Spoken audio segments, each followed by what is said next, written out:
नमस्ते दोस्तों, हिमांशु हियर।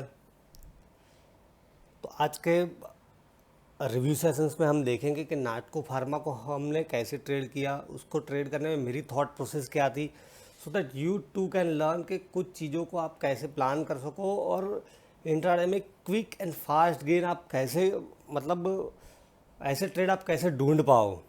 ठीक है, तो उस पर I will share my some thought process जिससे आपको पता चले। Then we will analyse some of the trades जो मैंने पोस्ट किए थे, और एक दो ट्रेड्स मुझे याद है जो अच्छे लगे थे। और मैंने जैसे बताया कि टुडे आई वॉज ट्रैवलिंग, तो मेरे पास ज़्यादा टाइम नहीं था। ठीक है, और बहुत सारी चीज़ें मैंने आपके साथ शेयर की हुई है, बट आप वीडियो को ध्यान से देखते नहीं हो, that's why it is creating a problem. ठीक है, आप चीज़ें पूछते रहते हो, बट देखो ट्रेडिंग में क्या होता है कि you have to internalise the things. Observe observe observe, keep observing, चीज़ों को ऑब्जर्व करना पड़ता है। एक आपका एक बैक ऑफ द जो अनकॉन्शियस माइंड है उसमें इंफॉर्मेशन गैदर होती रहती है। Then that will ignite the आपका जो इंट्यूशन है उसको इग्नाइट करेगा। ठीक है, ये सब चीज़ें पहले मैंने बताया था आपको कि trading is like solving A jigsaw puzzle.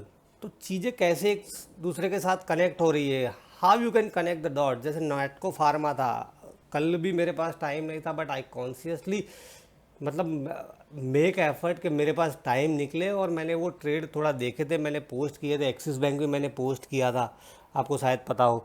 ठीक है, तो ये चीज़ों के लिए हमें कॉन्शियसली एफर्ट करना पड़ता है।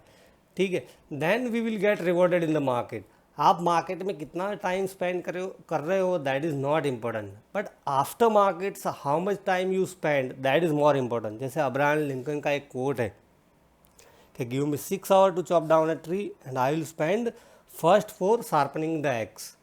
तो आप अपने नॉलेज को मार्केट आवर के बाद कैसे रिफाइन करते हो, कहाँ मिस्टेक हुई, कौन सी चीज़ मुझे लर्न करनी चाहिए, कौन सी पैटर्न थी, क्या चीज़ें थी, मार्केट कैसे चल रहा था, और ये स्टॉक ने कैसे बिहेव किया। These are the things, these are the small small observations. छोटी छोटी चीज़ें हैं, उसको आप कितना अटेंशन पे करते हो that will decide the success. ठीक है, तो चीज़ों को कैसे कनेक्ट करना है वो उससे पता चलेगा आपको, जो कहते हैं कनेक्ट द डॉट्स। ठीक है, कौन सा तार कहाँ पे जुड़ जाएगा वो आपको पता ही नहीं चलेगा। जैसे नाटकों का मैं आपको बताऊं ऑनेस्टली, तो मैंने क्या प्लान किया था कि ये this was daily chart, this is a daily chart, right. अब डेली चार्ट में आपको पता है कि मैंने आपके साथ एलियट वेव का भी वीडियो शेयर किया हुआ कि ट्रायंगल है और वो सब पैटर्न मेरी फेवरेट है। तो डेली में जाके मैंने ये लेबलिंग किया था। देन आवरली चार्ट में मैंने सुबह में जब टाइम मिला तो मैंने देखा नेटको में क्या हो रहा है। तो यहाँ पर आप देखिए कि ये जो मैंने लेबलिंग किया हुआ था, तो ये ट्रायंगल से ब्रेकआउट आ रहा था। ठीक है, इसको मैं थोड़ा जूम करता हूँ तो आपको चीज़ें अच्छे से पता चलेगी। तो मेरा प्लान यही था कि ये ट्रायंगल को जब ये लोअर टाइम फ्रेम में ब्रीच करने का ट्राई करेगा आई विल एंटर। तो मैंने जब आपको ट्रेड दिया, normally what we do, we enter only once stock crosses previous day high. तो नेटको में हमने एक एक्सेप्शन लिया। तो ट्रेडिंग क्या है कि प्योर साइंस नहीं है, it is art and science. तो ये जो आर्टिस्टिक पार्ट है ना, वो आपका डेवलप कैसे होगा विथ राइट प्रैक्टिस, आपका एक राइट इंट्यूशन इग्नाइट होगा।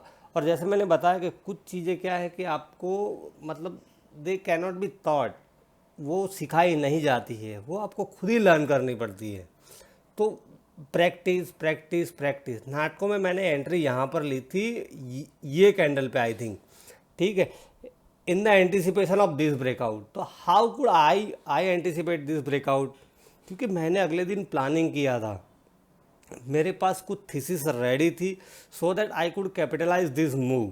और मुझे पता नहीं था कि सुबह में मेरे पास टाइम रहेगा या नहीं रहेगा। इवन तो मैंने ट्राई किया और सुबह में मैंने टाइम निकालने का थोड़ा कॉन्शियस एफर्ट किया, और मैं होपफुली कुछ टाइम निकाल पाया, और उसमें कुछ चीज़ें मैंने आपके साथ शेयर भी की थी।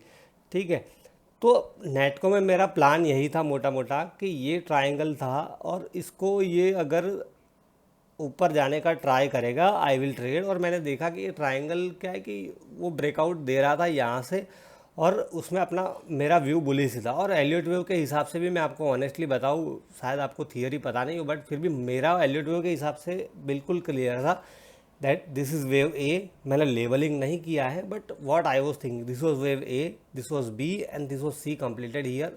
दिस वाज वेव 1 और ये वेव 2 का रिट्रेसमेंट था and now it was going for wave 3। तो मैंने जैसे बताया था कि third of the third is a very strong and powerful impulse. तो मेरा थॉट प्रोसेस यही था कि अगर ये प्रीवियस डे हाई के ऊपर थोड़ा भी सस्टेन हो गया ना तो इट विल ब्लास्ट।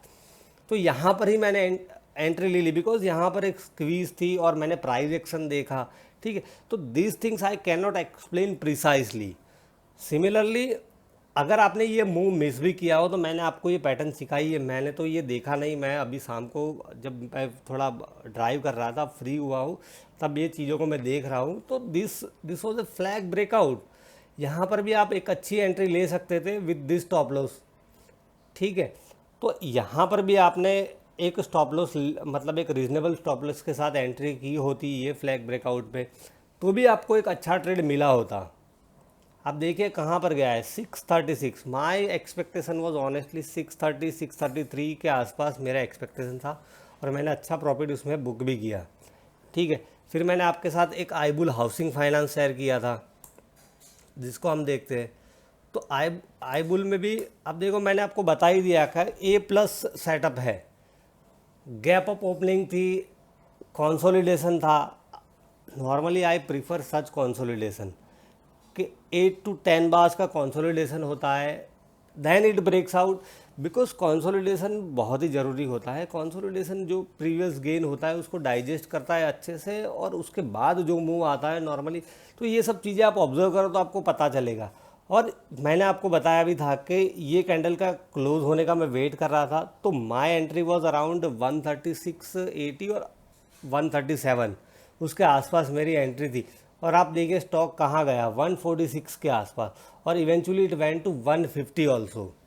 ठीक है, तो अब यहाँ पर एक बेस बन गया था और ये ब्रेकआउट है, तो आप ट्रेड कैसे मैनेज करोगे। तो मैंने जैसे पहले बताया है कि आपका इनिशियल रिस्क क्या था, तो आप धीरे धीरे प्रॉफिट बुक करते रहो। यहाँ पे मेरा ऑलमोस्ट समझो कि 132.50 के आसपास का मेरा स्टॉप लॉस था। ये कंसोलिडेशन, या तो आप यहाँ पर भी स्टॉप लॉस रख सकते हो, there is no hard core rule. तो आप समझो कि 137 में मेरी एंट्री थी, 132 वॉज माई स्टॉप लॉस, ₹5 का मेरा स्टॉप लॉस था।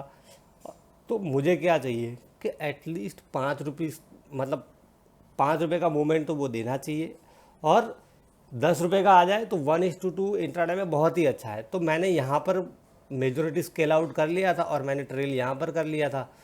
ठीक है, तो ये जब कंसोलिडेशन हो रहा था, ये एक स्ट्रॉन्ग कैंडल थी, स्ट्रॉन्ग डायरेक्शनल मूव था, then it went under consolidation.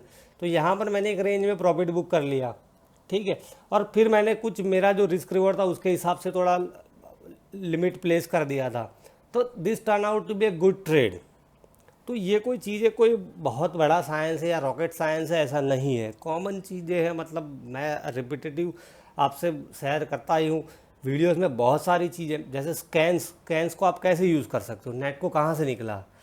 ठीक है, दूसरा IBull that was not in our scan I think, but वो किसी ने पोस्ट किया था, उसको मैंने तुरंत देखा और मुझे बी ए पैटर्न रिकॉग्निशन मशीन, मैं जो बोलता हूँ ना आपको कि पैटर्न आपको दिख जाने चाहिए तुरंत। वो कैसे आएगा, तो वो फॉलोइंग सम मतलब फ्यू थिंग्स आप कंसिस्टेंटली फॉलो करोगे, उसी से आएगा।